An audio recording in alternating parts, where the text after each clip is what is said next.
She had nothing left. No money, no home, no husband, just four hungry children staring up at her with eyes that trusted her completely, and a want-ad torn from a 2-week-old newspaper clutched in her shaking hand. The sign at the gate read Black Ash Ranch.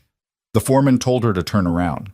The cook's job was already filled, but Maeve Holloway had buried her husband, survived a Kansas winter with no firewood, and walked 11 miles in broken boots to get here. She wasn't turning around for anyone. If this story moves you, stay with us until the very end. Hit that subscribe button right now and become part of our family so you never miss a story like this one. Drop a like and tell us in the comments, what city or country are you watching from? I want to see how far this story travels. Now sit down, get comfortable, because this one's going to stay with you. The wagon wheel cracked sometime around noon, about 4 miles outside of Colby Creek, and that was when Maeve Holloway understood that the universe had a particular sense of humor. She sat on the buckboard of a borrowed wagon, borrowed being a generous word for something she'd traded her last good dress to use for 2 days, and stared at the broken spoke like it had personally wronged her. Behind her, in the wagon bed, her 4 children had gone quiet in that specific way children go quiet when they sense the adults around them are close to a breaking point. Mama? That was Clara, the youngest. 6 years old, with Thomas's same dark eyes and the unfortunate habit of asking questions at exactly the wrong moment. Hush, baby. Is the wagon broken? I said hush. Maeve climbed down without another word. She assessed the damage, shoved a flat rock under the axle, and made a decision that had nothing to do with logic and everything to do with desperation. She unhitched the old roan from the wagon, helped her children down, redistributed what supplies she could into 2 flour sacks, and kept walking. The youngest rode on her back. The other 3 walked. They didn't complain. Not once. And that nearly broke her in a way the wheel hadn't managed to. It was late afternoon by the time the Black Ash Ranch came into view, settled low against a ridge of dark cottonwood trees like something that had grown there rather than been built. The main house was solid. Square-hewn timber, stone chimney, a wide front porch that had seen better decades. Beyond it, a bunkhouse, a massive barn, several outbuildings, cattle pens, a water tower. The kind of spread that had once been run with real intention, but the smell hit her first. Burnt. Not the clean, nostalgic burn of wood smoke, but the particular punishment of scorched grease and something that might have once been beans. She tied the roan to the fence post, settled Clara on her hip, and told the other 3 to stay close.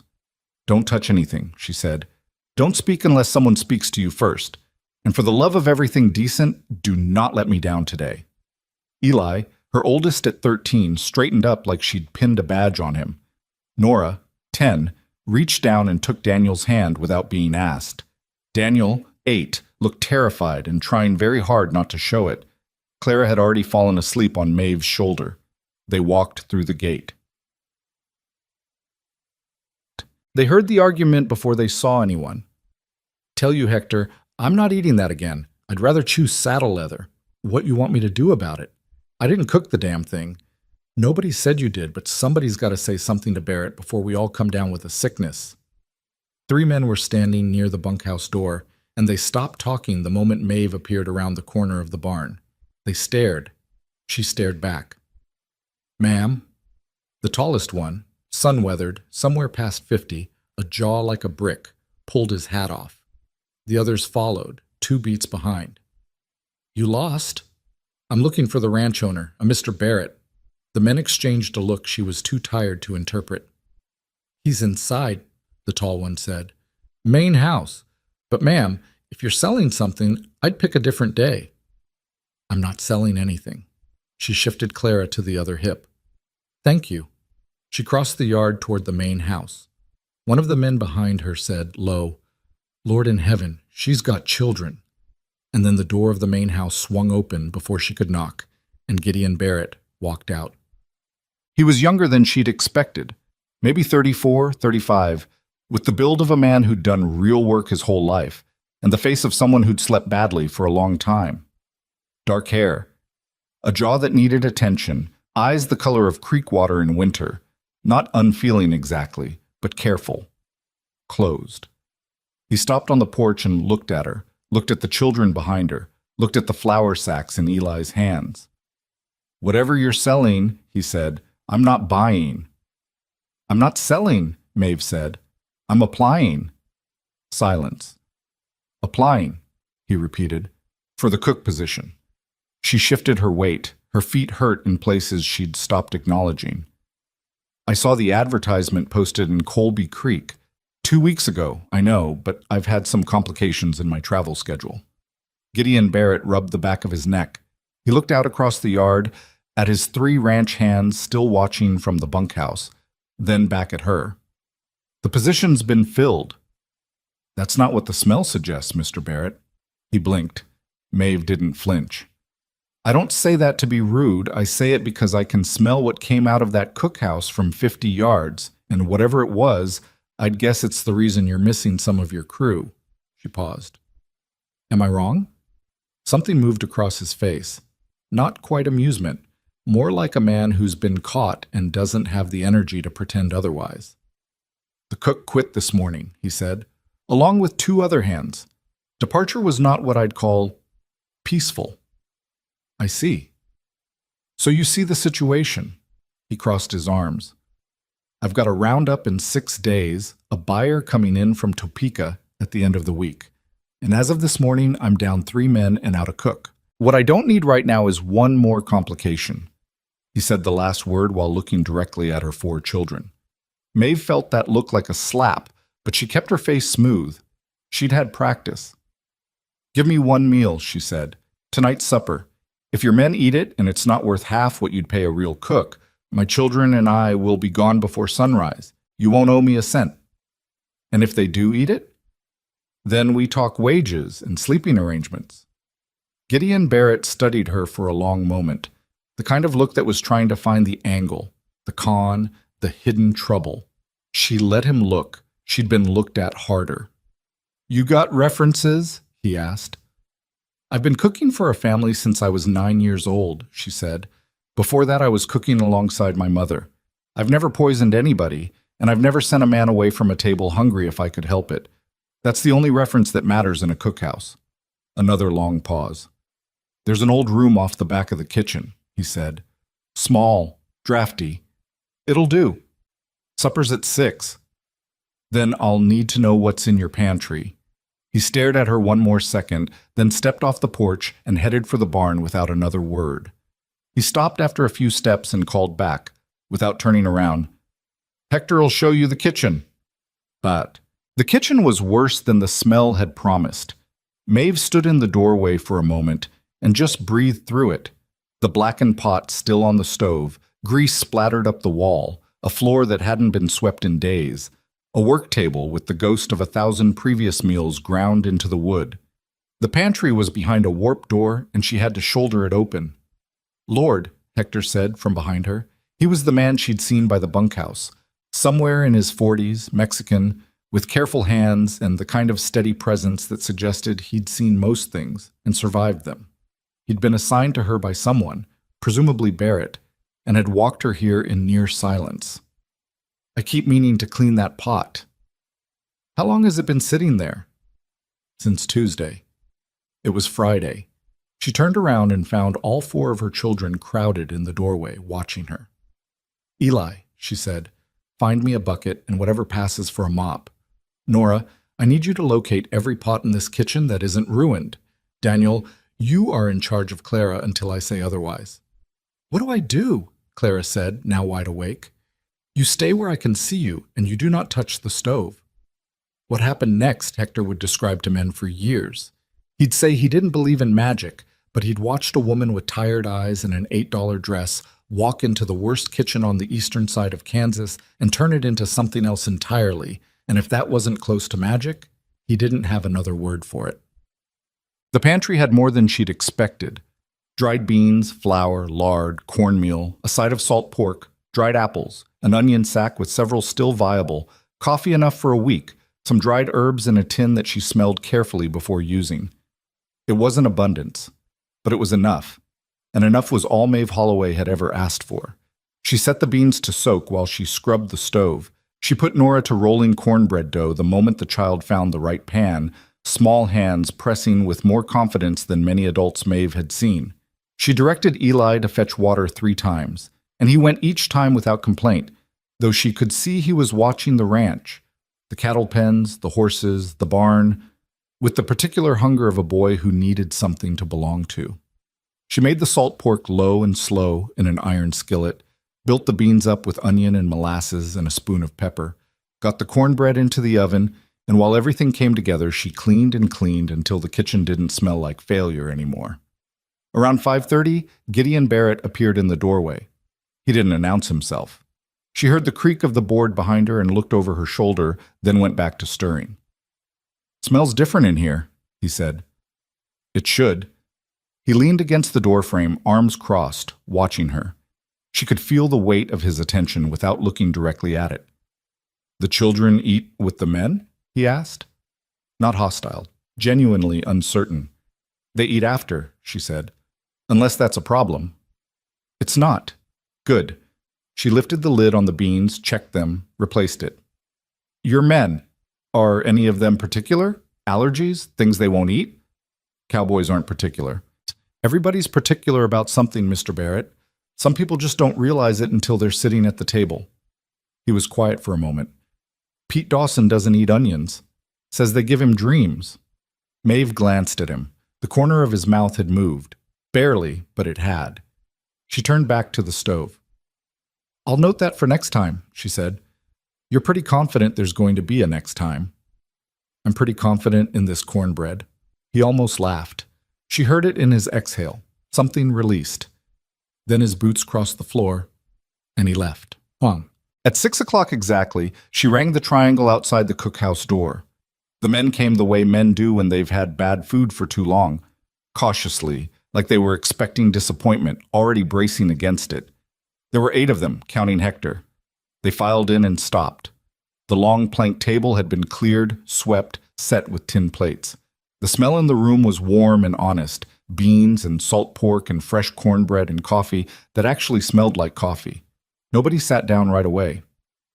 "Well," said the tall man she'd seen earlier. She'd learned his name was Cutter. "It don't smell like Tuesday." "Sit down before it cools," Maeve said, and set the pot on the table. They sat down. She served. She watched. She couldn't help it. Watched the first man take the first bite and not immediately put his fork down. Watched the second man reach for the cornbread before she'd even gotten the butter dish placed. Watched Hector close his eyes for one brief second, like he was reconsidering something. She went back to the kitchen. She leaned against the work table, her hands flat on the wood, and let herself breathe. Behind her, Claire was eating cornbread with both hands. Nora was cutting Daniel's food without being asked. Eli was staring through the door into the dining area with a complicated expression. "Mama," Eli said quietly, "they're going back for seconds." She exhaled. "Go sit down and eat your supper," she said. "All of you." She stayed leaning against the work table a moment longer, staring at nothing in particular, thinking about Thomas, the way he'd always said she could cook a good meal out of a bad situation, and how she'd told him once that she'd cooked a good meal out of him. He'd laughed so hard he'd nearly choked. She thought about how many times she'd wished, since the accident, that she'd said things like that more often. Then she straightened up, rolled her sleeves back down, and started cleaning. Barsit. Gideon Barrett came back to the kitchen just after 8. The children were asleep in the small back room, all 4 of them crowded onto a single narrow bed, somehow without complaint, Clara curled into Eli's side like a parenthesis. Maeve had left the door cracked so she could hear them. She was washing the last of the pots when Barrett appeared in the doorway, hat in his hand. "My men," he said, "would like me to ask you something." She didn't look up. "What's that?" "Whether you'll still be here for breakfast." She scrubbed a ring of old grease from the bottom of the pot, set it to dry, wiped her hands on her apron. When she turned around, Gideon Barrett was looking at her with an expression she couldn't quite name. Not gratitude exactly. Something quieter than that. Something that looked like the first day a man allows himself to consider that things might not always be as bad as they've been. "That depends," she said, "on whether we've settled terms." $1.50 a week, he said. "Room and board included for you and the children. I'll think on whether that goes up after the roundup." It was less than she'd have asked for 2 years ago. It was more than she had now. "The room needs a second bed," she said. "I'll find one." "And Eli," she hesitated, "if he wants to help around the ranch, I'd ask that someone take the time to teach him properly, not just give him the work no one else wants." Something shifted in Gideon's expression. He looked at the cracked door, at the dark shapes of sleeping children, then back at her. "That's a fair ask," he said. She nodded. "Then I'll be here for breakfast." He put his hat back on, turned to go, stopped. "Mrs. Holloway." He didn't turn around. "That was a good meal." "I know," she said, not arrogant, just honest. He left. She heard his boots on the steps, then the yard, then silence. Maeve turned back to the sink. She looked at her reflection in the black window glass.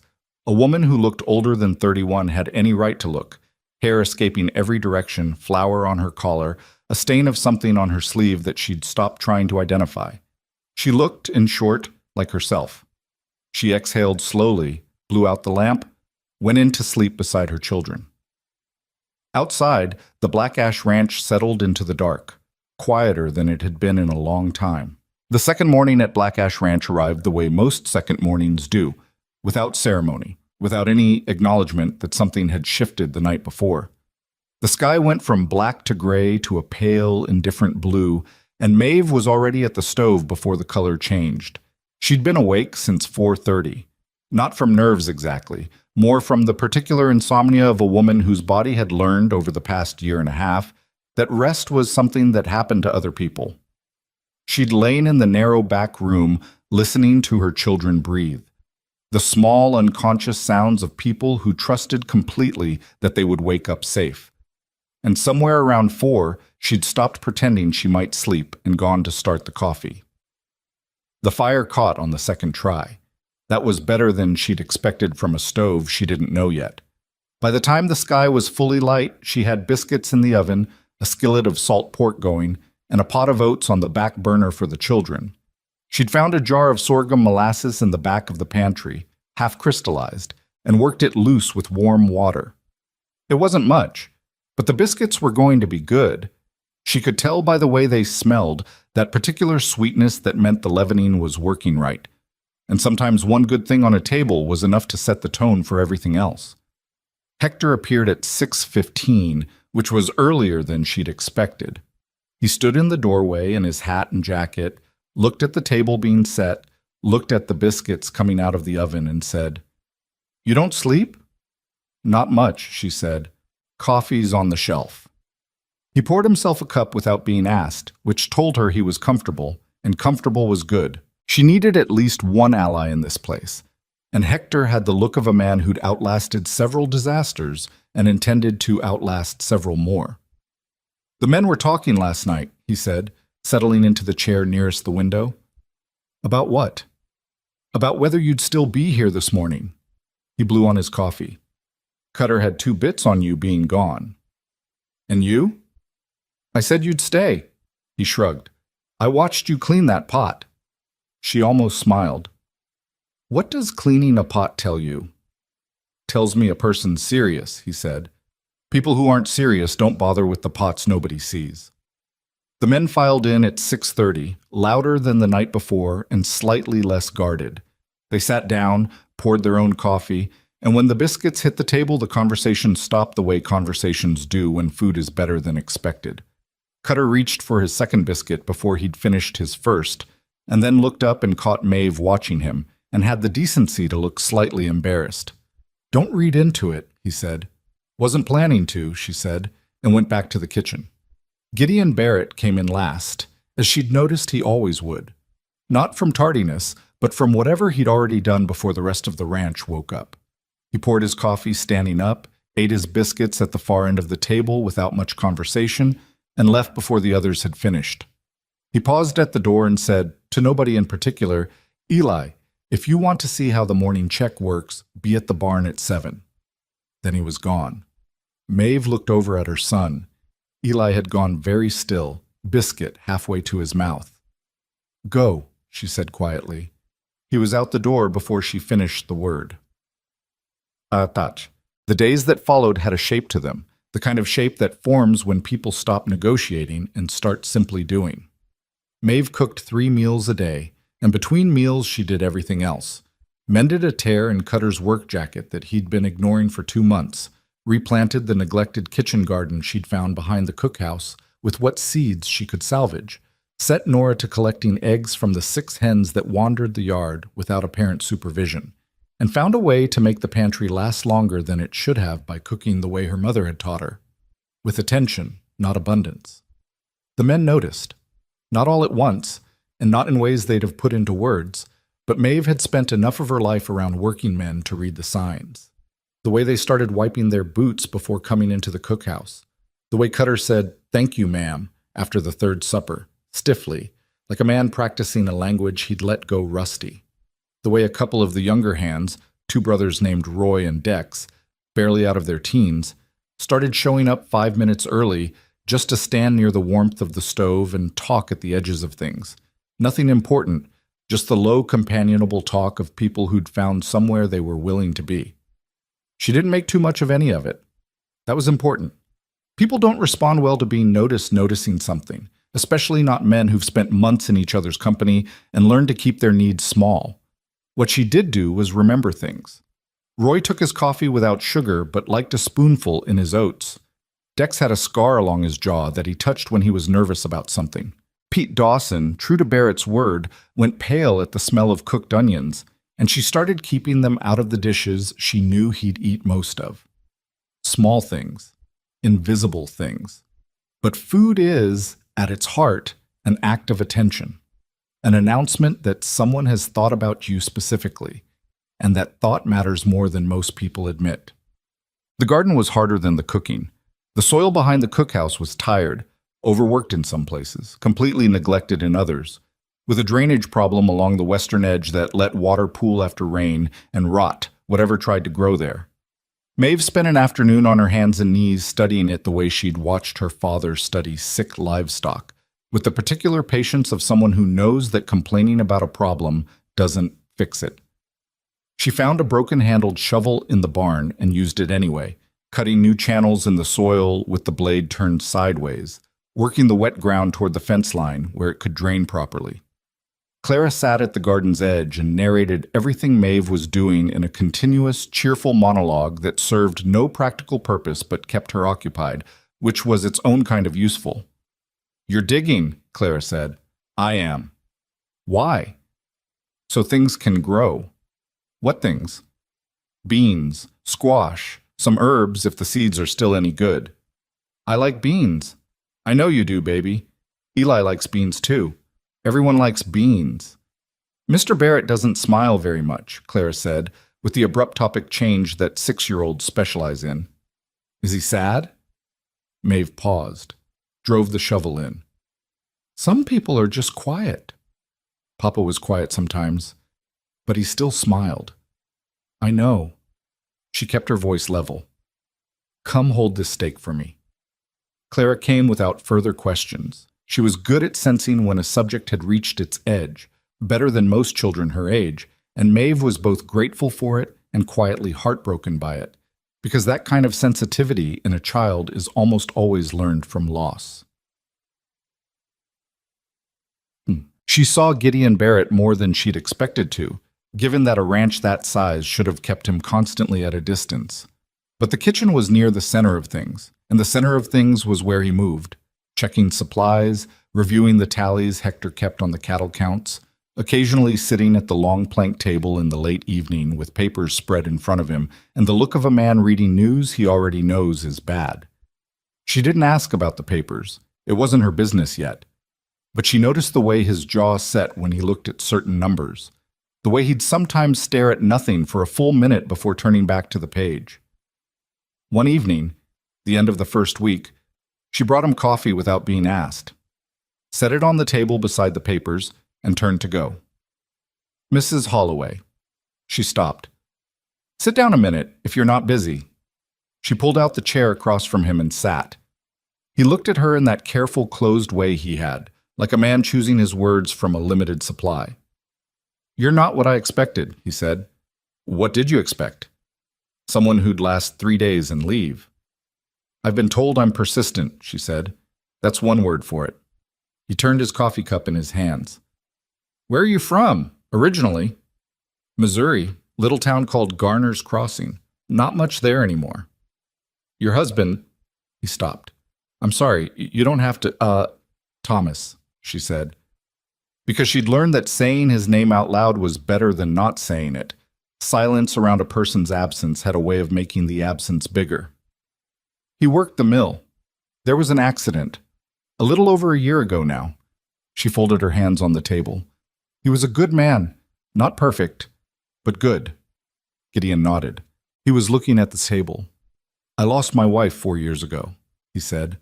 It came out simply, without the weight of prepared speech, which meant it was probably the first time he'd said it to someone new in a while. Fever. Came fast. I'm sorry. Ranch went sideways after that, he said. Not all at once.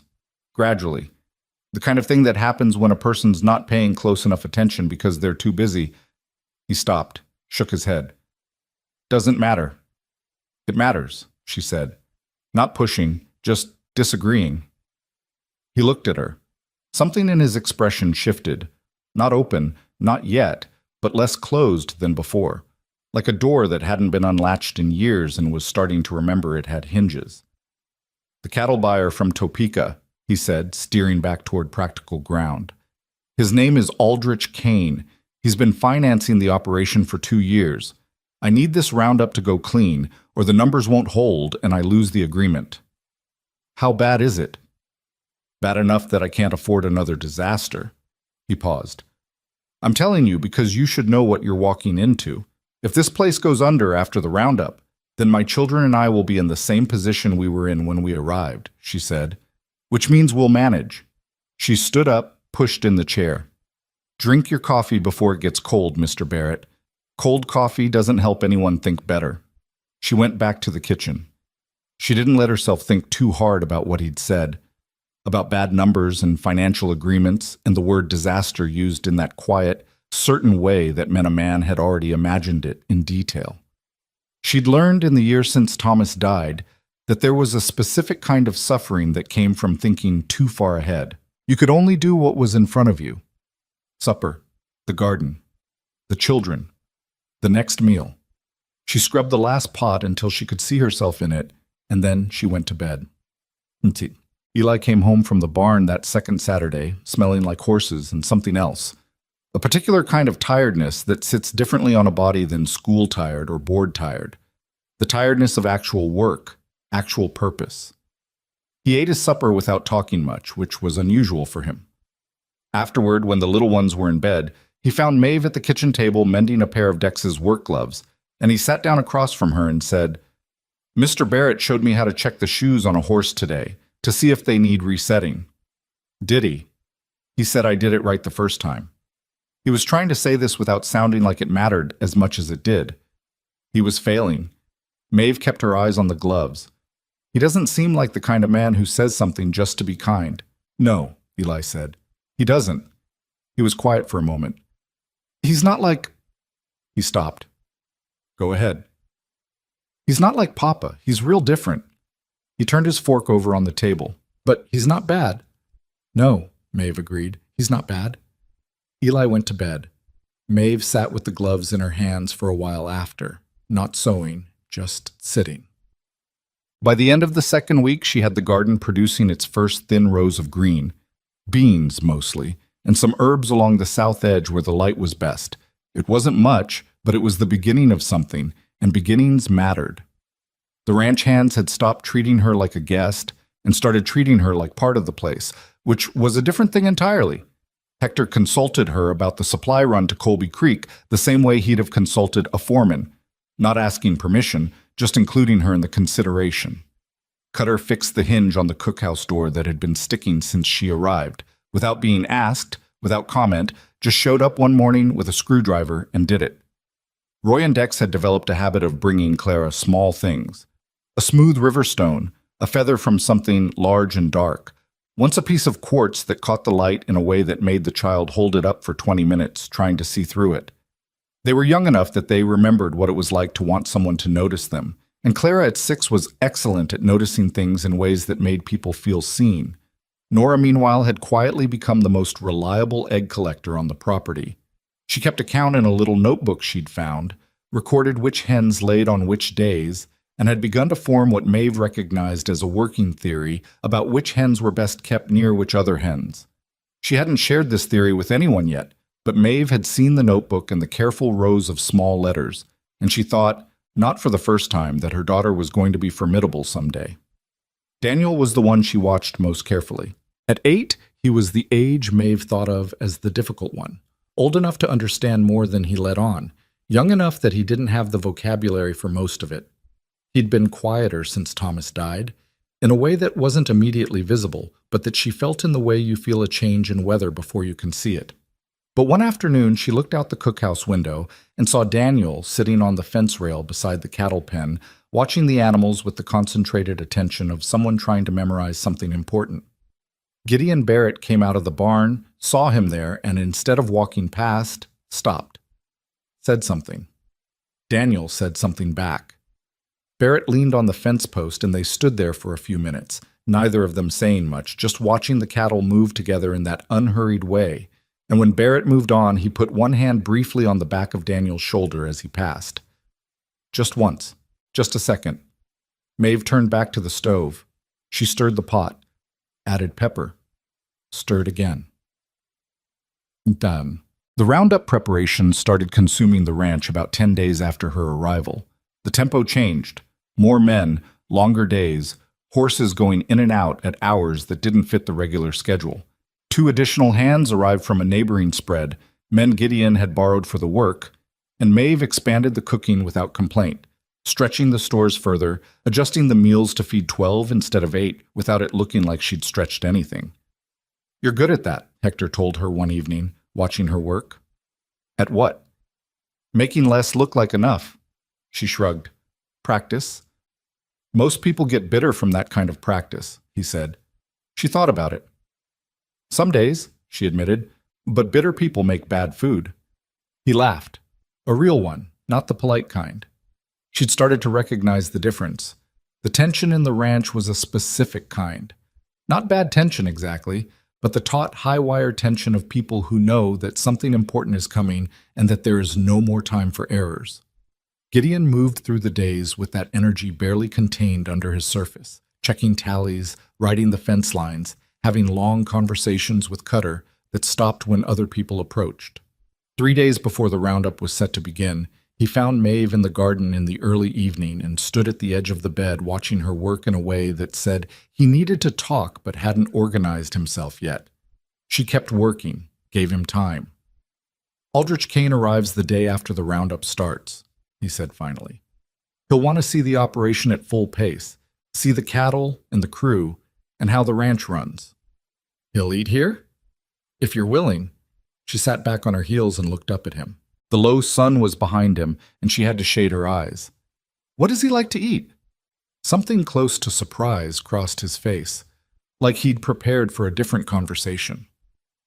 I don't actually know." "Find out," she said. "A man who comes to decide the fate of something deserves to feel considered. That's not flattery. It's strategy." He looked at her for a moment.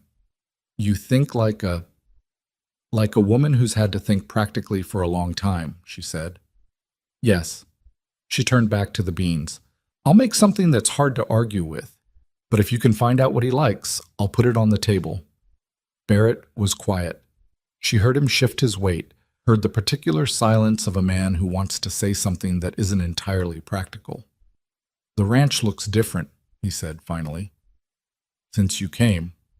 She kept her eyes on the garden. "Different how?" "Like somewhere people want to be," he said. His voice had gone careful the way voices do when a person is telling an exact truth they're not sure they should be telling. "Not sure it's looked that way in a while." She didn't answer right away. The light was going low and warm across the garden, the kind of light that made even tired soil look like it had possibilities. "It just needs tending," she said. "Same as most things." She heard him leave, heard his boots on the dry ground, then nothing.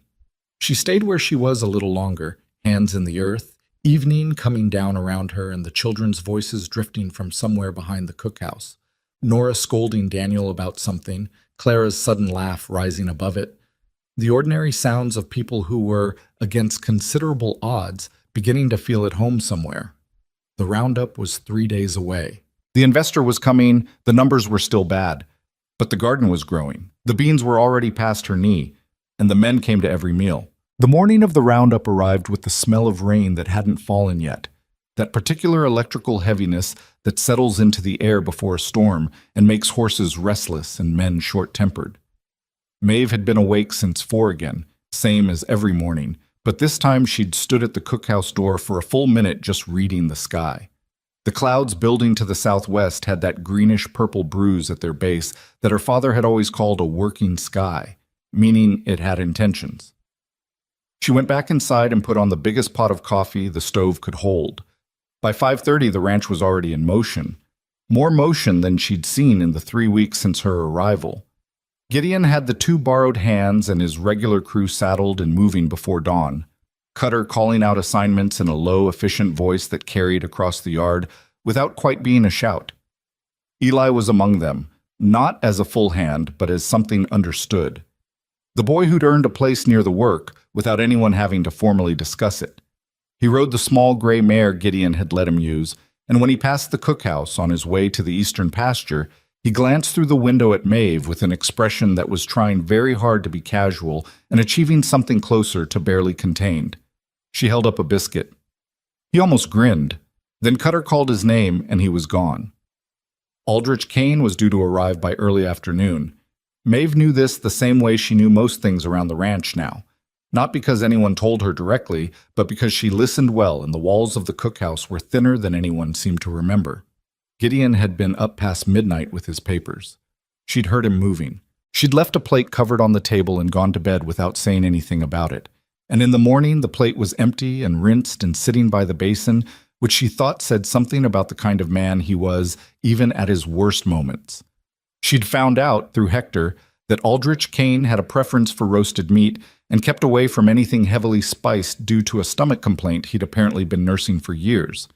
It wasn't much to go on, but it was enough. She'd been building a meal around it for 2 days. A slow-roasted beef shoulder she'd started at midnight, timing it so it would be ready by early afternoon, with a simple pan sauce and roasted root vegetables and fresh bread that would come out of the oven about an hour before he arrived, so the smell would still be warm in the air when he walked in. Food wasn't manipulation, she'd always believed that, but it was communication. And what she wanted to communicate today, on behalf of this ranch and these people, was, we are not a desperate operation. We are a place worth investing in. She'd been awake long enough that the distinction barely felt like strategy anymore. It just felt like cooking. The first sign of real trouble came at 11 in the morning when she heard Hector shouting from somewhere near the barn. Not the frustrated kind of shouting that happened regularly on a working ranch, the sharp, urgent kind. She stepped to the cookhouse door. Smoke. Not much, not yet. A thin column rising from somewhere behind the barn, gray against the already gray sky. Then she saw Roy running from the direction of the bunkhouse with a bucket in each hand, and she understood without needing to be told. Nora. She turned back inside. Her daughter was at the table with the egg notebook. Take Daniel and Clara to the garden and stay there. Do not come toward the barn for any reason. Mama, any reason, Nora, I mean it. She grabbed the 2 empty buckets near the back door and went. The fire had started in a pile of old hay stacked against the outer cookhouse wall. She'd noticed it weeks ago and meant to say something about it being too close, had let it go in the press of everything else. And that failure sat in her chest like a hot stone as she rounded the corner and saw the flames already climbing the dry wood of the outer wall. Not catastrophic yet, but fast. Hay fires are always fast. Roy was already throwing water. She joined him without words. Hector appeared from the other direction with 2 more men, and for the next several minutes there was nothing except the work, the back and forth of water and fire, and the specific heat that a fire throws sideways as well as up, the kind that makes you turn your face even when you need to see what you're doing. The wall held, barely. They beat it back in about 10 minutes, which felt like considerably longer. And when it was done, Maeve stood with an empty bucket, looking at the scorched boards and the blackened grass, and felt the particular shakiness in her arms that comes after adrenaline starts leaving. "Wall's damaged, but it's not through," Hector said. He was breathing hard. A streak of soot ran from his jaw to his collar. "We'll need to patch it before it rains, or the wet'll get into the—" And then, from the southwest, they heard it. Not thunder, not exactly, more like thunder's intention. A low, rolling sound that had fire underneath it instead of rain, and it came with the wind shifting in a way that brought the smell that Maeve had been half aware of since morning and hadn't wanted to name. Smoke. Real smoke. The kind with acreage behind it. Hector straightened. His face changed. "Western pasture," he said. They both looked at the sky to the southwest. The clouds that had been building since before dawn had done what working skies do. They'd worked. The greenish bruise at the base had spread and darkened, and below it, visible even at distance, a smear of smoke was rising that was nothing like the thin column from the hay fire. It was wide. It was moving. And somewhere in the western pasture, behind a gate Maeve had never personally seen but had heard described, were 36 head of the ranch's most valuable breeding cattle. Hector was already moving toward the barn, shouting for horses. Maeve stood for 1 second in the yard between the cookhouse and the barn and ran through the math that the situation presented. The men were at the eastern pasture with the roundup, a mile and a half away. The fire in the western pasture was moving with the wind. Someone needed to reach that gate. She went to find Gideon. She didn't find him. What she found, coming back at a hard run across the yard, was Cutter, one of the hands who'd come back early for supplies. And Cutter's face, when he saw the smoke to the southwest, said everything his voice hadn't said yet. "Where's Barrett?" she asked. "Still east. We saw the smoke. He sent me back." Cutter was already turning toward the barn. "That gate on the western pen, it's been sticking for 2 weeks.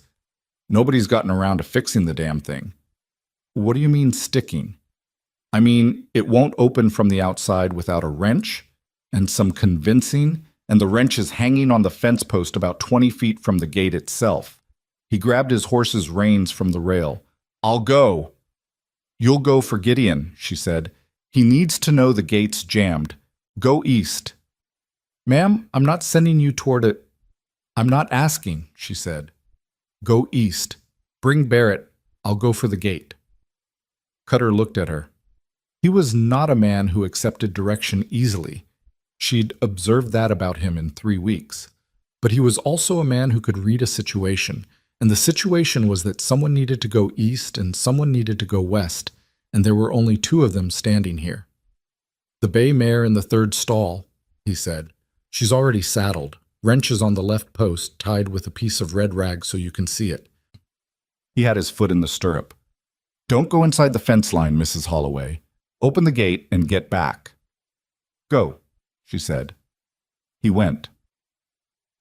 She had a brief and entirely insufficient conversation with herself on the way to the barn about whether this was a reasonable decision.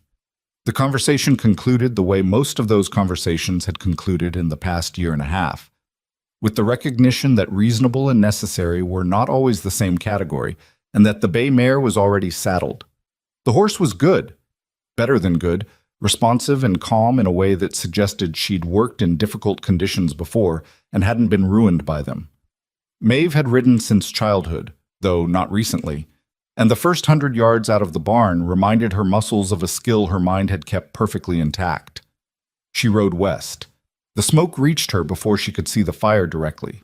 First the smell, then the haze, then a visibility that was thicker than it should have been in the middle of the day. The wind was coming at her from the southwest, which meant it was also carrying the fire in this direction, and she understood as she crested the low rise that separated the main ranch buildings from the western pasture that she had less time than she'd estimated. The cattle were visible even through the haze, bunched at the far end of the pasture, pressed against the fence, moving with the agitated circular energy of animals that know something is wrong and cannot understand why the way out isn't open. The fire was still a distance behind them, but it was eating through the dry grass with the particular efficiency of something that has found ideal conditions and intends to use them. The gate was a heavy iron thing set between two cedar posts, and she could see from 20 yards away that it was closed. She could also see the red rag on the fence post to the left. She came off the horse at a run. The wrench was there, exactly where Cutter said, a heavy pipe wrench, the kind designed for serious resistance, and she had to use both hands to unhook it from the post. The gate's latch mechanism was immediately obvious in its failure.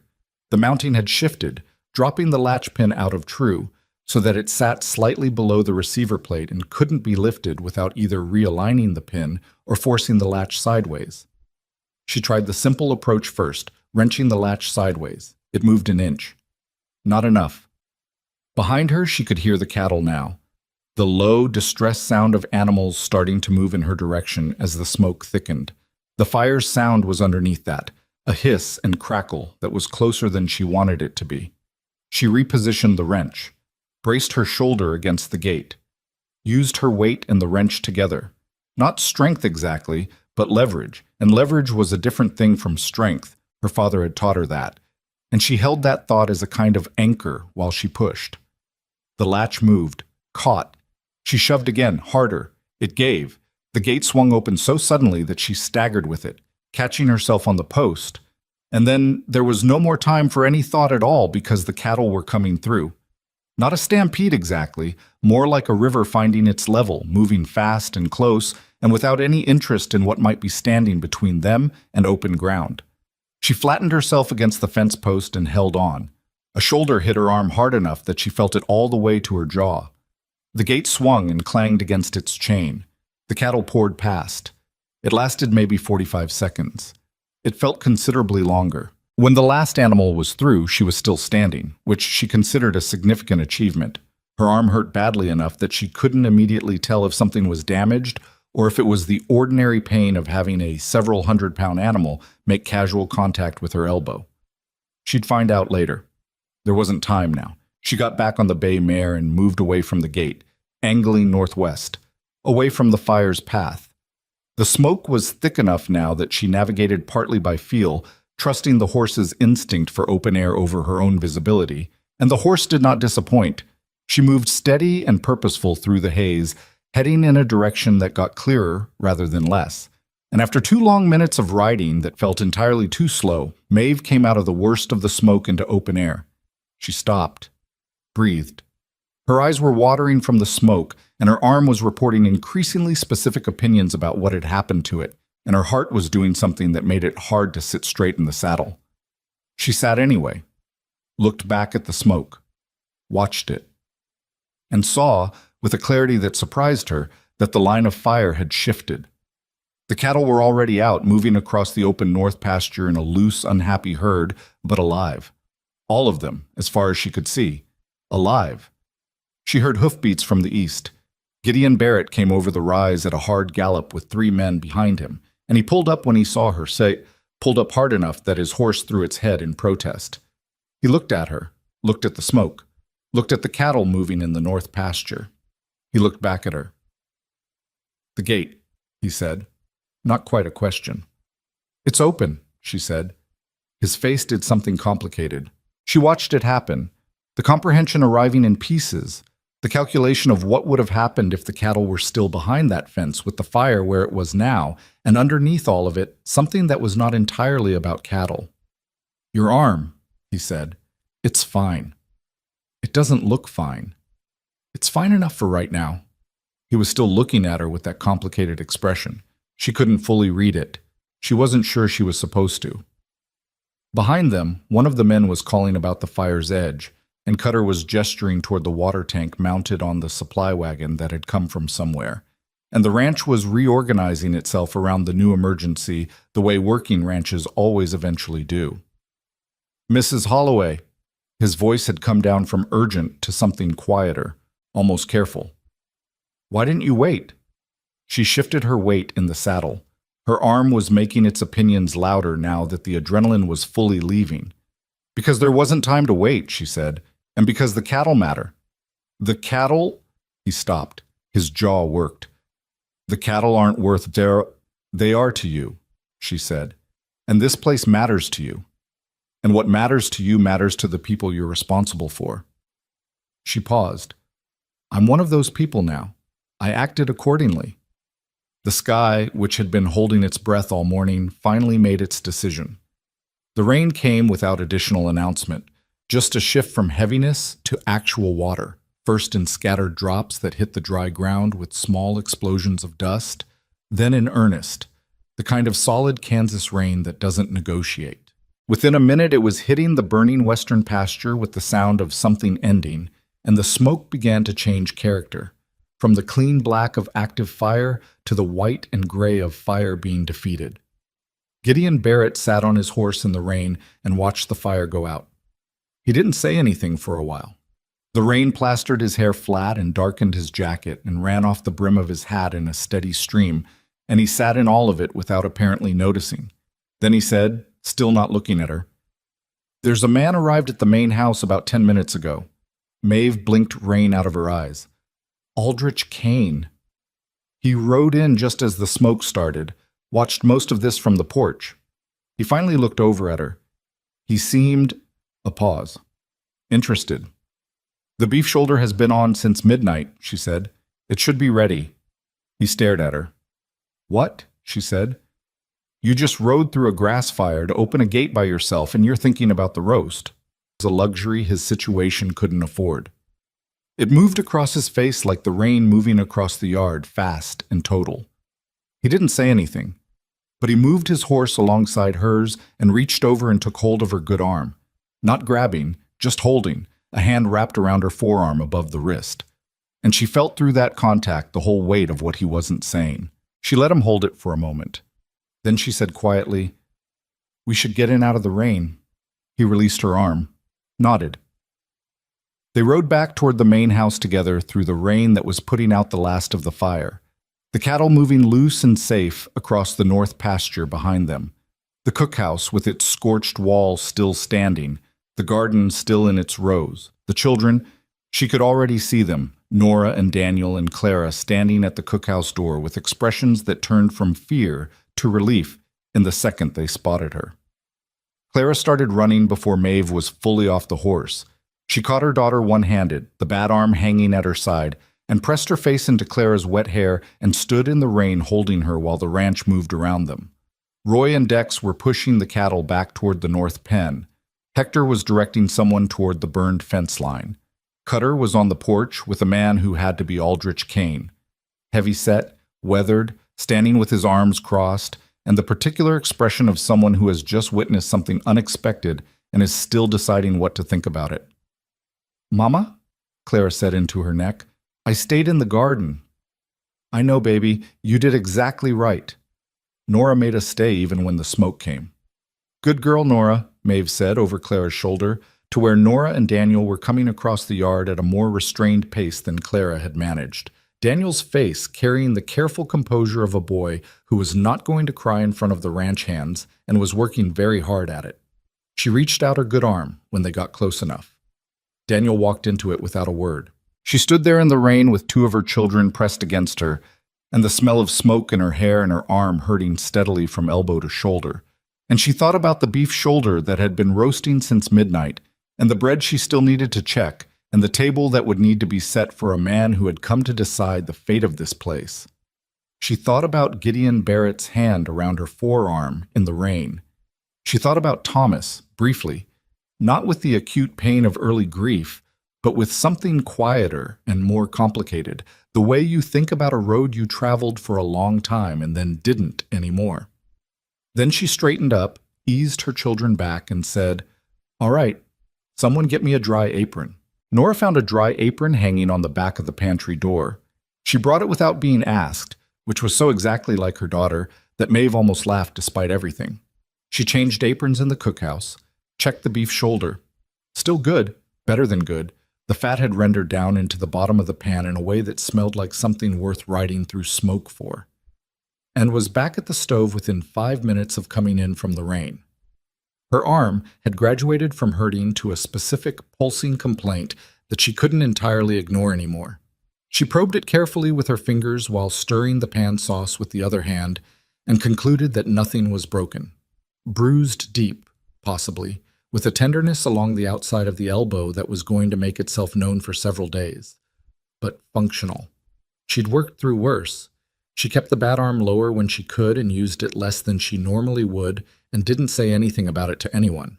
Claire had been installed at the small table in the corner of the kitchen with a piece of leftover dough to occupy her hands, which was an old trick and still worked. Daniel and Nora had been sent to change into dry clothes. Eli wasn't back yet from the eastern pasture, and Maeve had a corner of her mind on that the whole time she was cooking, the way a mother always has a corner of her mind on wherever her children are not. She heard boots on the cookhouse steps, heavier than the ranch hand's regular tread, deliberate, and then Gideon appeared in the doorway with Aldrich Kane beside him. She'd formed a mental picture of Aldrich Kane from the fragments she'd gathered, and the actual man didn't entirely match it. He was perhaps 60, broad through the chest and shoulders, in the way of a man who'd been genuinely strong in his younger years and had kept some of it. A close-trimmed gray beard, eyes that were a pale, watchful blue, the kind of eyes that looked like they were always doing arithmetic. His clothing was good quality and practically cut, which told her he'd made money without forgetting what it cost to make it. He looked around the cookhouse with those arithmetic eyes, taking inventory. The scorched outer wall, visible through the back window, the clean floor, the smell of roasting meat and fresh bread. Clara in the corner with flour on her nose, looking up at him with the frank appraisal that only small children perform without embarrassment. "Mr. Kane," Gideon said, "this is Mrs. Maeve Holloway. She's been running the cookhouse for the past 3 weeks." Kane looked at her for a moment, at the dry apron that couldn't quite hide the damp edges of her dress, at the arm she was keeping lower than the other. "That was you on the bay mare," he said. Not a question. "Yes, sir. I watched from the porch." He said it evenly, without particular color. "The gate?" "It was jammed. The cattle needed to be out." He nodded once, slowly, and she had the sense he was filing something. "The beef in that oven smells like it's been going a long time." "Since midnight," she said. The arithmetic eyes moved to Gideon, then back to her. Something in them had shifted, though she couldn't have said toward what. "I'll leave you to it then," he said, which was a more courteous exit than she'd expected, and then he and Gideon were gone back toward the main house, and she turned back to the stove. "That man has very pale eyes," Clara said from the corner. "He does. Is he important?" "He's important to this ranch," Maeve said. "So he's important to us." Clara considered this with the seriousness she brought to most things. "I think he liked the smell," she said. "He kept looking at the oven." Maeve almost smiled. "I hope you're right, baby." She served the meal at 1 o'clock, an hour later than the regular lunch, and she set the main house table herself, carried the dishes across the yard in the rain that had softened now to a steady drizzle, arranged everything the way it needed to be arranged, and left without ceremony. This was not a meal she needed to observe. It just needed to be eaten. She fed the ranch hands at the cookhouse table and the extra 2 borrowed men and her children and Hector and Cutter, who came in still smelling of smoke and sat down with the specific exhaustion of a man who had done a genuinely hard morning's work and wanted nothing more than to eat in silence. She let him. Eli came in near the end of the meal, rain-damp and tired, and carrying the look of someone who'd been part of something real and was still processing it. He sat down without his usual talk, ate steadily, and when he'd cleaned his plate, he looked up and found Maeve watching him. "The eastern herd is in the north pen," he said. "Gideon, Mr. Barrett, he got them moved before the fire got near them." A pause. "He knew about the western pasture before Cutter reached him, said he smelled the smoke change." "He knew the land," Maeve said. "Yeah." Eli turned his fork over on the table. "Cutter told me what you did, with the gate." She started stacking plates. "Cutter talks a lot for a man who presents himself as quiet." "Mama," she stopped. "Were you scared?" he asked. Not asking the way a child asks. Asking the way a 13-year-old asks when he's trying to calibrate something in himself using the answer. She thought about the right way to tell the truth. "Yes," she said, "but being scared doesn't mean you stop." He was quiet for a moment, absorbing that. Then he got up and carried his plate to the basin without being asked, which was, she thought, its own kind of answer. Semek. Aldrich Kane sat with Gideon in the main house for nearly 2 hours after the meal. Maeve knew the length of the meeting because Hector told her, and Hector knew because he'd been asked to bring coffee at some point, and had read the room with the accuracy of a man who'd learned to do so through necessity. He reported that Connie had eaten most of the beef and had asked twice about the bread. He also reported that Gideon had looked like a man waiting for a verdict, which was a look Hector had seen on him before and did not enjoy seeing again. She waited by keeping her hands busy. There was always something: the scorched wall that needed a temporary cover before tonight's rain got into the wood, a tear in one of the borrowed hands' jacket she'd been putting off, the planning for tomorrow's breakfast that she tried to do every evening. She moved from one thing to the next the way she'd learned to in the months after Thomas died, when the only thing between her and complete dissolution had been the next concrete task. She was nailing a piece of oilcloth over the scorched section of the outer wall when she heard the main house door and footsteps crossing the yard. She recognized Kane's deliberate stride without looking. He stopped a few feet away and looked at what she was doing. "You're going to want to replace those boards before winter," he said. "The fire got into the grain. They'll soften when the wet comes." "I know," she said. "This is just tonight's solution." He was quiet for a moment. She finished with the nail and moved to the next corner. 36 head, he said. "Barrett tells me the Western pen is his best breeding stock." "I wouldn't know the specifics," she said, "but the cattle were valuable enough that it seemed worth the trouble." Kane made a sound that wasn't quite a laugh. "Where are you from, Mrs. Holloway?" "Missouri, originally. I've been in Kansas about a month." "How'd you end up here?" "A want ad and a broken wagon wheel," she said, "and stubbornness." This time he did laugh. Brief, genuine, the laugh of a man who doesn't do it frivolously. He looked at the repaired wall, then at the garden visible beyond the fence, then at the cookhouse in general with its clean-swept steps and the herbs she'd hung to dry in the window. "I've been financing this ranch for 2 years," he said. "First year, the numbers were bad because the previous cook drove off half the crew and the other half were too miserable to work efficiently. Last year, the numbers were better, but not enough. Barrett told me 6 months ago that this year would be different." He paused.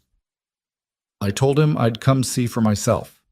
She held the next nail but didn't drive it yet. She wasn't sure where this was going. "What I saw this morning," he said, "was a crew that moved together. No one standing around waiting to be told. No one cutting and running when the fire started. Ranch hands responding to a woman's directions like it was entirely natural." He looked at her directly. "That doesn't happen on a demoralized crew. You understand what I'm saying?" "I think so," she said. "I'm not a sentimental man, Mrs. Holloway. I'm going to tell Barrett that the agreement continues because the operation demonstrates functional leadership and adequate herd integrity, which is the truth." He paused. "I'm also going to tell him, which I don't usually tell people, that a ranch is only as solid as the people who decide to stay in it when things go wrong." He looked at her for a moment. "That's a less formal truth, but it's equally accurate." She drove the nail. "I hope he hears it." "He will." Caney put his hat on. "Good bread, Mrs. Holloway." "Thank you, Mr. Kane." He walked back to the main house. She finished the last nail and stepped back to look at the oilcloth, crooked by about half an inch on the left side, which bothered her, but it would hold through the rain. She'd straighten it tomorrow. Quote. Gideon found her in the garden at dusk. The rain had dropped to almost nothing, a mist more than rain, the kind that settles on everything without committing. The sky to the west was clearing at the horizon, going orange and thin, though the fire's smoke had left a gray haze that diffused the light in a way that made the whole ranch look like something seen through old glass.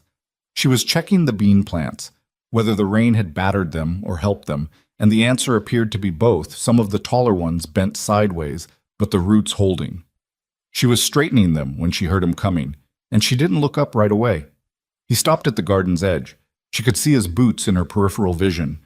Same boots she'd watched cross 100 yards of this ranch in the past 3 weeks, familiar enough now that she knew the sound of them without looking. "Kane's staying the night," he said. "Rides out in the morning. I'll have breakfast ready." "Maeve." She looked up. He almost never used her first name. She could count the times on one hand. He was standing with his hat in both hands, turning the brim the way he did when he was working towards something that didn't come easily. His face had the particular exhaustion of a day that had demanded everything up. Not just physical, but the kind of exhaustion that comes from being afraid and not being able to show it. He's renewing the agreement, he said. 2 more years. Better terms than before. She let out a breath. That's good, Gideon. It is. He looked at the hat in his hands. He said things to me that I wasn't expecting, about the crew, about the ranch. He paused. About you. He seemed like a practical man. He is. He put his hat back on, took it off again, clearly more unsettled than he knew how to be graceful about. This morning, the gate. His voice had changed register slightly, lower and more careful. I was coming over that rise, and I saw the smoke, and I knew where the cattle were, and I knew the gate was jammed, and I thought... He stopped. She waited. I thought, if something happened to you, it would be because you were trying to save something of mine. He said it plainly, without particular inflection, like a man reading an account. That's not a thought I was prepared for. The mist was settling on her hair, and she could feel it on the back of her hands. In the north pasture, the cattle were moving quietly, none the worse for the day. Nothing happened to me, she said. Your arm is bruised. It'll be fine in a week. Maeve. He said her name the second time with different weight, not asking anything, just placing it there, the way you place something carefully on a surface you're not sure will hold. She straightened the last of the bent bean plants and stood up and looked at him directly. She'd been in this man's orbit for 3 weeks, had fed him and listened to him, and watched him with her son and sat across a table from him in the late evening and had been trying, with varying success, not to let that accumulation become more than she could manage alone. I came here for work, she said. I want to say that clearly. That's still true. I know it is. And my children, I know. He looked at her steadily. I'm not asking you to be anything other than what you are. I'm not asking you to be Ruth. He said his late wife's name simply, without the distance that people often put around the names of the dead. I'm not asking you to fill something. I'm just... He exhaled. I'm telling you that somewhere in the past 3 weeks, this place started feeling like a place again. And I'm aware that's because of you. And I didn't want to not say that out loud. She looked at him for a long moment. The light was going gold and diffuse around them. Somewhere in the cookhouse, she could hear Clara talking and Nora's voice answering, and the ordinary domestic sound of it was the most grounding thing in the world. I'm aware of it too, she said, carefully. What I'm not sure of is what to do with it. I'm not sure either, he said, but I figured not knowing together might be better than not knowing separately. She couldn't help it. She laughed, a short, surprised laugh that she hadn't expected herself to produce, and it seemed to surprise him equally, because his expression opened in a way that was different from anything she'd seen on it before. Not that carefully managed distance, something more like relief.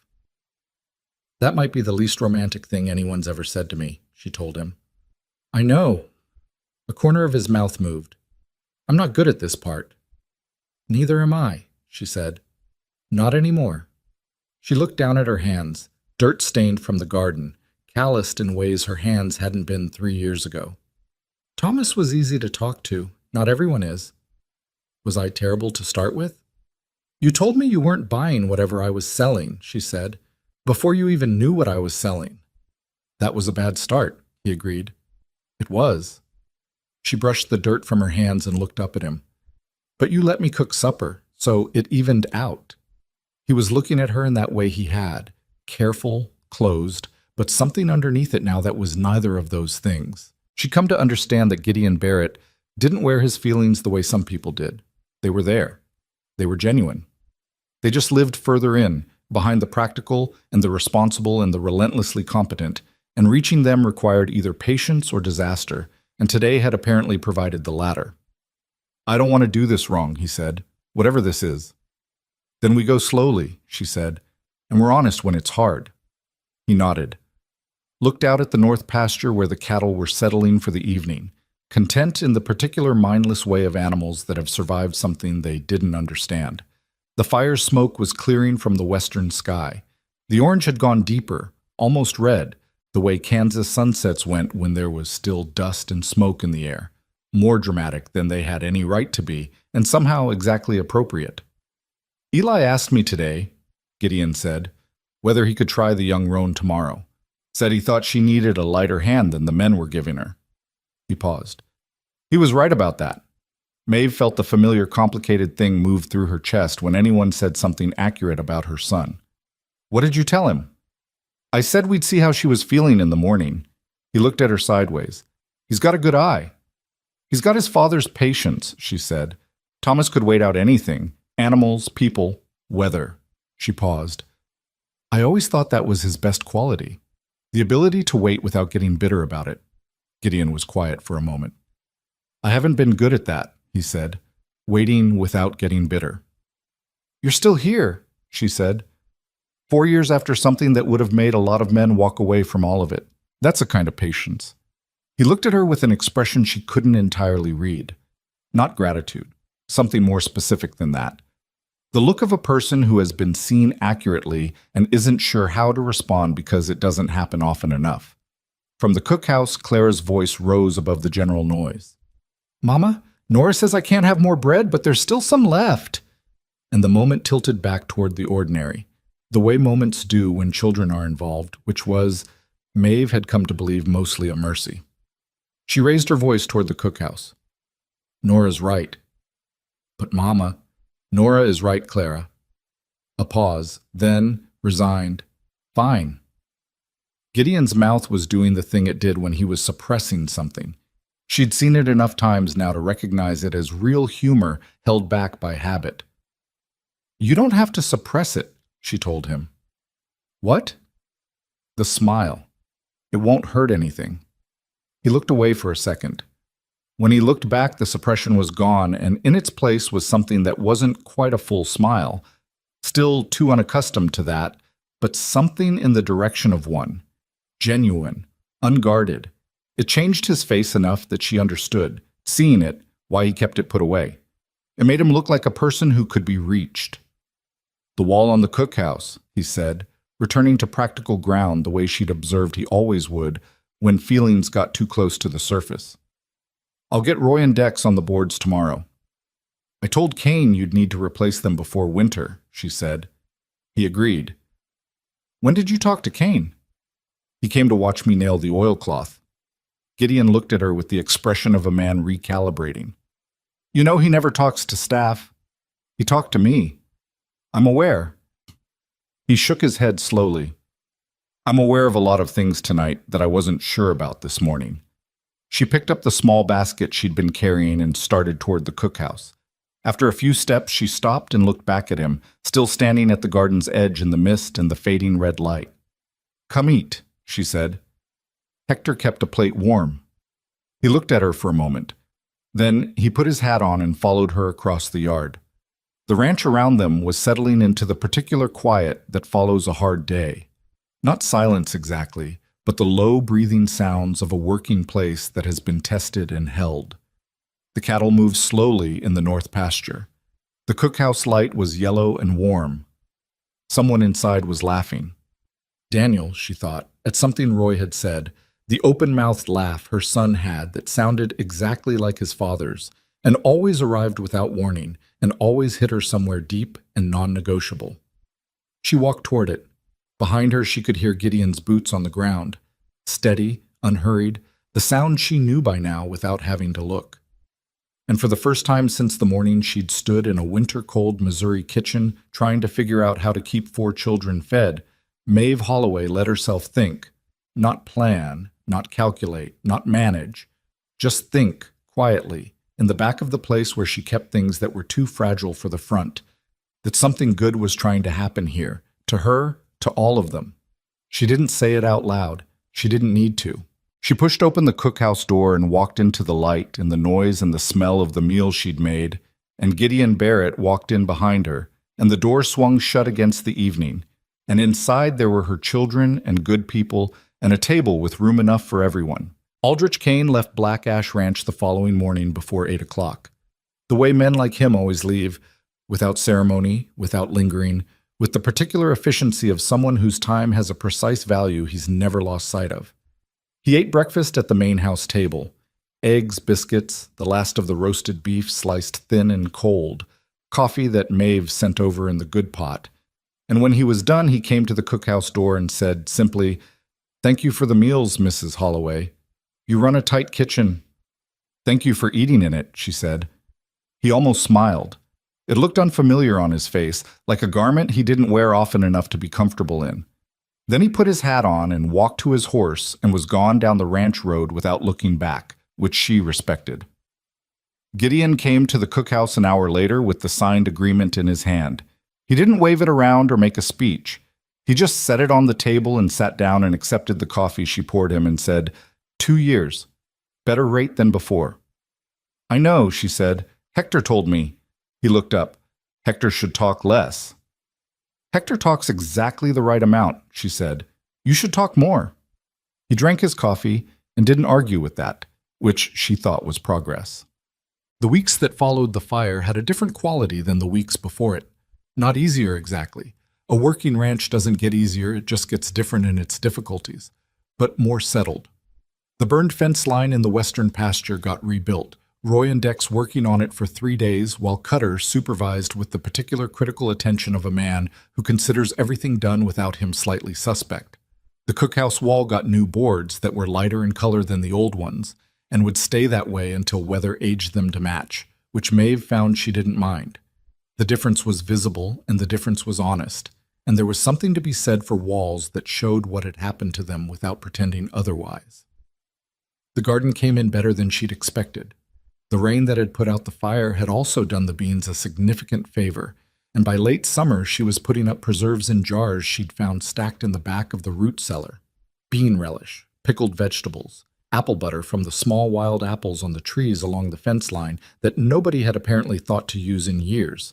Nora helped with the jars, labeling each one in her careful small handwriting, the notebook of egg counts set aside temporarily in favor of the more immediate satisfaction of seeing a shelf fill up.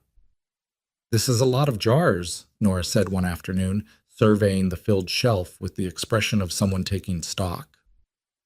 "Winter is a long time," Maeve said. "Are we going to be here for winter?" Maeve looked at her daughter. Nora was asking with the directness of a 10-year-old who had learned, through experience, not to assume that good situations were permanent.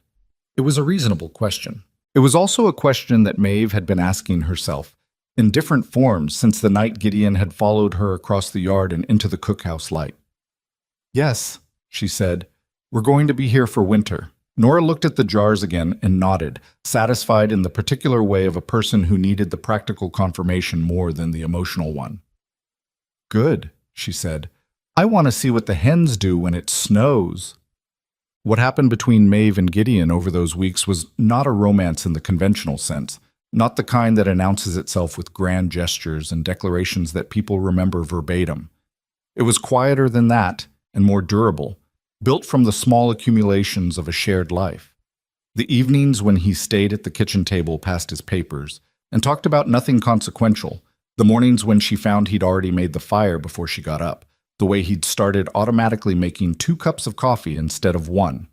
He asked her opinion on things. That was perhaps the most significant change, and the one she noticed most. Not deference. He wasn't the kind of man who deferred, and she wouldn't have trusted him if he had been. But the genuine consultation of a person who'd started to understand that her view of things was worth having. When the question of the winter feed supply came up, he talked through it with her the way he'd have talked through it with Cutter. And she'd made suggestions that turned out to be useful, not because she knew ranching, but because she knew numbers, and she knew how to make things last. He was not easy to know. She had to keep saying that to herself, occasionally. When his silences got long enough to be uncomfortable, or when he made a decision without discussion that she thought could have used some. He was not demonstrative in any of the ways she was accustomed to reading, and there were days when she wasn't sure what he was feeling about anything and had to decide whether to ask directly or give it time. She usually gave it time, and usually, given time, he came around to saying it.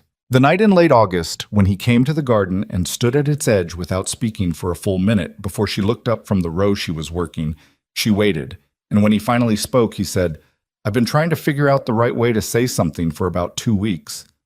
2 weeks is a long time, she said. "I'm aware." She sat back on her heels and looked at him. He had his hat off, and his hair was doing the thing it did at the end of a long day, pushed back and not particularly organized. And he looked in that moment like something a lot closer to the man she suspected he'd been before 4 years of grief had built the careful distance in him. "Say it however it comes," she told him. "I'm not judging the delivery." He looked at her directly. "I want to marry you," he said. "Not because the ranch needs it, or because the children need it, or because it makes practical sense, though it does, but because I don't want to go back to this place feeling the way it felt before you came, and because somewhere in the past 2 months I stopped thinking about the future as something to survive and started thinking about it as something worth having." He paused. "I know that's not—" "Yes," she said. He stopped. "Yes," she said again. Plainly, without performance. "That's my answer." He looked at her with an expression that was partly relief and partly something she could only call undefended. The look of a man who had braced for more resistance than he got and didn't quite know what to do with the open space where the resistance should have been. "That was faster than I expected," he said. "You took 2 weeks to ask," she said. "I've had 2 weeks to think." She stood up and brushed the dirt from her hands. "I'm not a person who wastes time once I know what I want, Gideon." "No," he said. "You're not." He looked at her with something that had settled into warmth. Real warmth, not the careful kind. "You're a lot of things, but that's not one of them." She reached up and put her hand briefly against his jaw. The gesture surprised him. She could see that, the sudden contact, and she felt him still for a second before he reached up and covered her hand with his. His hand was large and work-rough and warm, and she held the moment for what it was, which was not perfect, but was real, which had always seemed to her the more important of the two qualities. "Tell Eli first," she said, "before anyone else. He should hear it from you." Gideon looked at her. "From me?" "He respects you," she said. "He needs to know that you're asking because you want this family, not in spite of it. That's a different thing, and a boy his age knows the difference." He thought about it for a moment. Then he nodded, the slow, certain nod of a man who recognizes sound judgment and doesn't argue with it. "All right," he said. "I'll talk to him tomorrow." She didn't know exactly what passed between Gideon and Eli on that following morning because she hadn't asked and wouldn't, not in detail. What she saw was Eli coming into the cookhouse at mid-morning with a face that was doing the specific work of a young man trying to carry something significant without dropping it in public. He got himself a biscuit from the cloth that covered the leftovers from breakfast and stood at the kitchen window eating it with his back to her. She let him stand there. After a while, he said, without turning around, "He asked if I thought it was all right." "What did you say?" "I said it wasn't really mine to say all right to." A pause. "He said he thought it was." She waited. I said, Papa would have liked him." Eli's voice went slightly uneven on the last word, and he controlled it with visible effort. "I don't know if that's true exactly. They're real different, but I think Papa would have been glad you're not alone." Maeve set down what she was holding and crossed the kitchen and put both arms around her son from behind. And he was 13 and too old for it in the way that 13-year-olds are too old for things, but not really. And he stood there and let her hold him, and after a few seconds she felt his arms come up and fold over hers. They stayed like that for a moment, just a moment. Then he straightened up, and she let him go, and he finished his biscuit and went back out to the barn, and she went back to the stove, and neither of them said anything else about it, and that was enough. The wedding happened in October, when the worst of the heat was gone, and the light had turned that particular clear gold that the Kansas autumn produces as if in apology for the summer. It was not an elaborate affair. There was no minister in Colby Creek who wasn't already committed, and the justice of the peace came out on a Tuesday morning and stood in the main room of the ranch house and made it legal in about 12 minutes, which Maeve thought was probably the right length of time for a ceremony between two people who had already done the harder work of deciding. What was not short was what happened after. Hector had, apparently, been planning something without informing anyone, and what he'd planned was a table set up outside in the yard with food he'd gathered contributions for over the past week, asking every hand to bring something or supply something, and the result was improbable and slightly chaotic and exactly right. Roy had somehow obtained a side of pork from somewhere. Dex had made a thing he called a vinegar pie that nobody had heard of and that turned out to be unexpectedly good. Cutter, who maintained he had no domestic skills of any kind, had produced a jar of preserved peaches from a personal supply he'd apparently never mentioned to anyone, and set it on the table with the air of a man making a great concession, which everyone understood and nobody commented on directly. Clara wore a dress that Nora had helped press that morning and spent the ceremony standing between Gideon and Maeve with her hand in Gideon's, which she'd taken without asking permission approximately 30 seconds after the justice of the peace started talking. Gideon had looked down at the small hand in his, then up at Maeve, with an expression that contained, briefly, before he managed it back to composure, something that looked a great deal like the edge of a feeling he hadn't been prepared for. Daniel stood straight and serious in his best shirt and managed the entire ceremony without his lip doing the thing it sometimes did, which Maeve knew was an act of will and loved him for it. Eli stood beside Cutter, which said something about who the boy had become and who had helped him become it. At the table afterward, with the afternoon going warm and golden around them, Hector raised a tin cup and said, "To the ranch." And everyone raised whatever they had and echoed it, and then Dex said, "And to the cook, who improved everything." And that got a louder response, and Clara said from somewhere near Gideon's elbow, "And to Mr. Barrett," and said it so solemnly and with such conviction that even Cutter laughed. Gideon looked down at Clara. "It's Mr. Barrett still?" he said. Clara considered this with the full seriousness of a 6-year-old confronting a complicated question. "What should it be?" she asked. He looked at Maeve briefly, then back at Clara. "What do you want it to be?" Clara thought about it for another moment. "Can I think about it?" she said. "Sure," he said. "Take your time." She nodded, satisfied, and went back to the vinegar pie. Winter came to Black Ash Ranch with the particular commitment of Kansas winters, which are not half-hearted about anything. The first hard snow in November found the cookhouse stocked with the summer's preserves, the cattle fed from hay stores that Gideon had negotiated differently based on a conversation he and Maeve had had in August, and the cookhouse wall fully rebuilt, the new boards already beginning to weather toward the color of the old ones. Roy and Dex stayed on through winter, which they hadn't always done in previous years.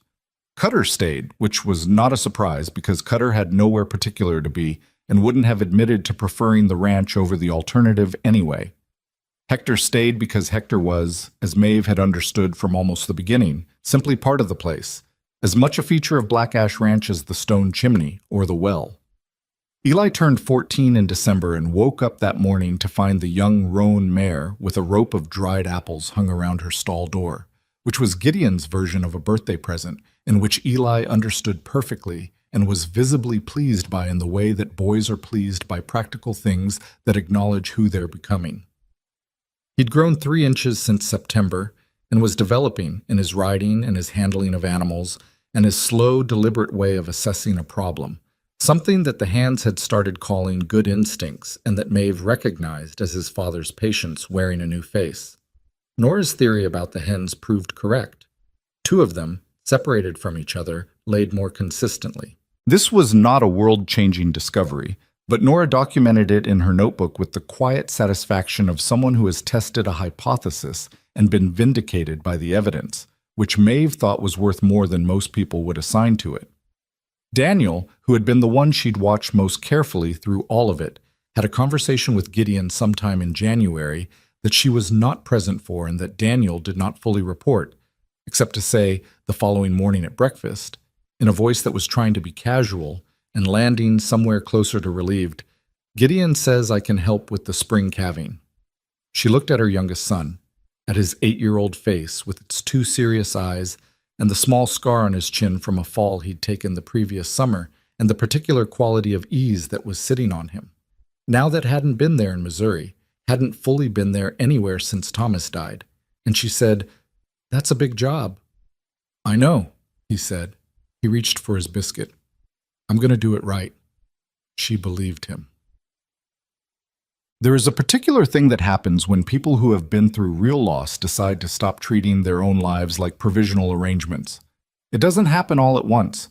It happens in increments so small that you don't always notice them until you look back from a distance and see the accumulation. The morning you stop waking up waiting for the next disaster. The evening you catch yourself laughing and don't feel guilty about it. The day you realize the word home has stopped feeling like a word that belongs to the past. Maeve noticed it on a February morning when she was standing at the cookhouse stove in the dark before dawn, the same position she'd stood in almost every morning since October of the previous year, making the same coffee in the same pot. And she realized that she wasn't thinking about what would happen next or how long this would last or what she would do if it fell apart. She was just standing there, making coffee, and it was enough. It wasn't perfect. The ranch had lean months and difficult months and months when the cattle prices moved in the wrong direction and Gideon's jaw went tight and he took longer on his evening rounds than he needed to. Maeve burned things occasionally, which she couldn't fully explain and refused to dwell on. Eli and Gideon had an argument in March about the right way to handle a difficult horse that got loud enough to bring Hector out of the bunkhouse to see what was happening. And what was happening was that two stubborn people with good instincts were discovering that good instincts can produce disagreement as easily as they produce results. They worked it out. The horse in question turned out to be fine. But for 2 days, the yard had a particular atmosphere, and Maeve cooked through it and said nothing and let them find their way back to each other, because that was also a kind of work and someone had to do it. She missed Thomas. That was still true, and she thought it would always be true, the same way a healed bone keeps the memory of where it broke. There were moments, a particular angle of light, Daniel's laugh, the smell of a Missouri summer somehow carried in a piece of dry wood burning, when the missing arrived without warning and sat with her until it was ready to leave. She didn't fight it. She'd learned that fighting grief was mostly a way of extending it. You let it move through and you kept your hands on whatever was real in front of you, and eventually it passed, and the person you were after was not the person you'd been before, but was still, unmistakably, a person. She thought Gideon understood this without her having to explain it, because he was carrying the same kind of knowledge about Ruth, and they had come, over the winter, to a wordless agreement about that the people they'd loved before didn't diminish what they were building now, that a person's capacity for commitment wasn't a fixed amount that got used up, that choosing a future didn't require pretending the past hadn't happened. That understanding, quiet, unspoken, arrived at through proximity and honesty rather than conversation, was probably the most important thing between them.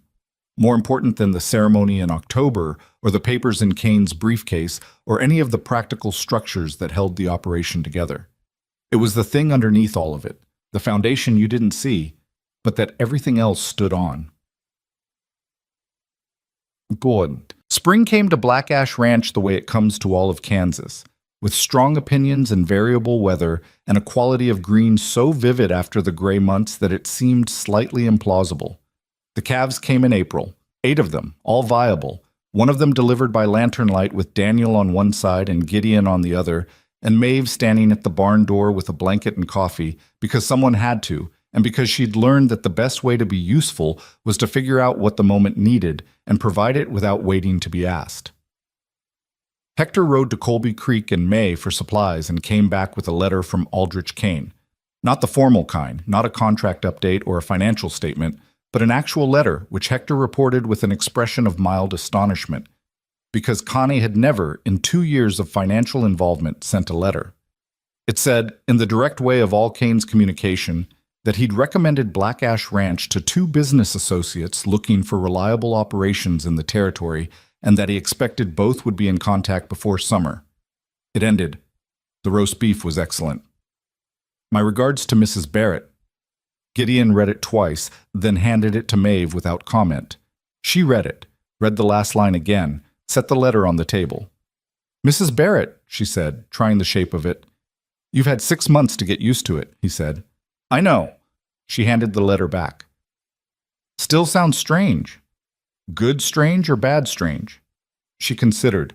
Outside the cookhouse window, the yard was moving with the particular busyness of a ranch in spring. The hands crossing between the barn and the pens, the horses in the paddock, Clara chasing one of the hens across the yard with her arms spread wide and the hen unimpressed. The garden was already past the knee in its first spring growth, more than last year, the soil better for having been worked. The new boards on the cookhouse wall had gone gray enough to nearly match the old ones. Good strange, she said. Mostly good. He was looking at her with that expression she'd come to know as his most honest one, the one that came out when he wasn't managing himself, when whatever was on his face was simply what he felt with no intermediate editing. Mostly, he said. She looked back out at the yard, at Clara, who had abandoned the hen and was now sitting in the dirt examining something she'd found near the garden fence, at Nora, coming from the chicken coop with the egg basket, pausing to look over Clara's shoulder at whatever it was, at Eli crossing from the barn toward the paddock with the young roan's lead rope in his hand, moving with the easy confidence of someone who had found the thing he was made for, at all of it. This whole improbable thing. Mostly good, she said again, and getting better. She turned back to the stove, put her hand on the coffee pot.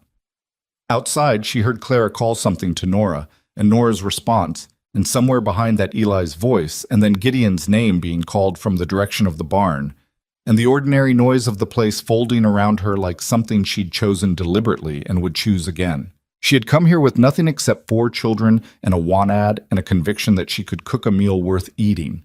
She had come without any reasonable expectation of more than that. Just the work, just the chance to stay upright long enough to see her children safe. What she'd found instead was this, a place where her stubbornness was an asset instead of a problem, people who'd become necessary to her in ways she hadn't been looking for, a man who was difficult and honest and worth the difficulty, and the slow, non-dramatic, entirely real discovery that the life you end up with is almost never the one you planned for, but that sometimes, if you keep moving and keep your hands in it and refuse to surrender to the version of the story where everything falls apart, it turns out to be the one you needed. That wasn't a lesson anyone had handed her. She'd worked for it the same way she'd worked for everything else, one meal at a time, one day at a time, through the burned walls and the jammed gates and the grief that sat with her until it was ready to leave. She poured the coffee. Outside on the Black Ash Ranch, the morning continued.